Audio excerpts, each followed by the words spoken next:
I shot him by accident after he threatened to kill me. Precious Longwy.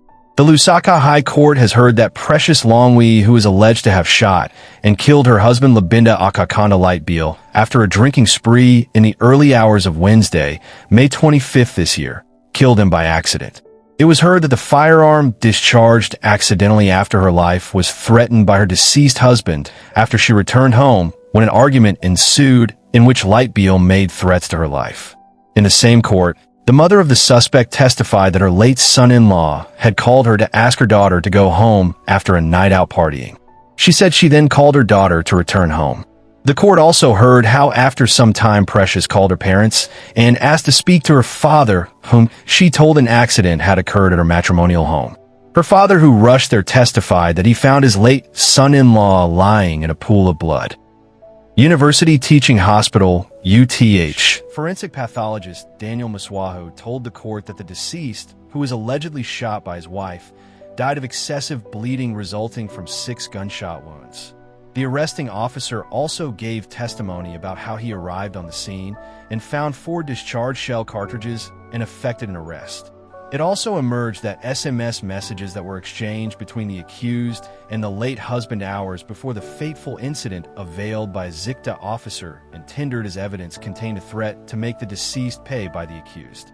Testifying in a previous court session, Longwy's brother-in-law narrated how she allegedly threatened to shoot him after allegedly murdering her husband. Testifying before Lusaka High Court Judge Sharinawa, Lipamile Lightbeal narrated that he heard some gunshots and his brother screaming on the fateful day. Lipamile, who is Labinda's elder brother, told the court that earlier that evening, he had met the deceased at a drinking place. Testified that at some point during the night, he and his brother met Precious, who was also out with her friends partying. Lipamile recalled that after midnight, he gave his brother a lift to his house in Woodlands and that the maid opened the gate for them. He testified that Labinda asked him to sleep over and he agreed. He narrated that when they got inside the house, they watched television and later on retired to bed whilst Precious was still away. Lipamile recalled that around 1:30 hours, while he was sleeping, he heard his brother scream and gunshots followed. His screaming was shuttered by the gunshots. I heard about 3 to 4 gunshots. After the gunshots, the whole house went quiet. So I jumped off the bed, and my first thought was that maybe thieves ambushed my brother after he opened for Precious. Lipamile testified as tears rolled down his cheeks. He narrated that shortly afterwards, Precious's baby started crying and that the accused entered his room, but he thought she was running away from an attacker until she threatened to shoot him.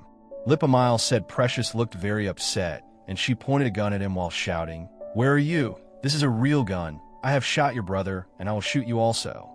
He testified that he struggled to grab the gun from Precious for about 15 minutes as she continued shouting that she shot at her husband, and she was also going to shoot him. The court heard that after some time, Lipamile managed to grab the gun from the accused, and that his brother had stopped screaming by then. Lipamile further narrated how he reported the case to Woodlands Police Station. If this story moved you, subscribe for more true crime chronicles that uncover the darkness that hides behind closed doors.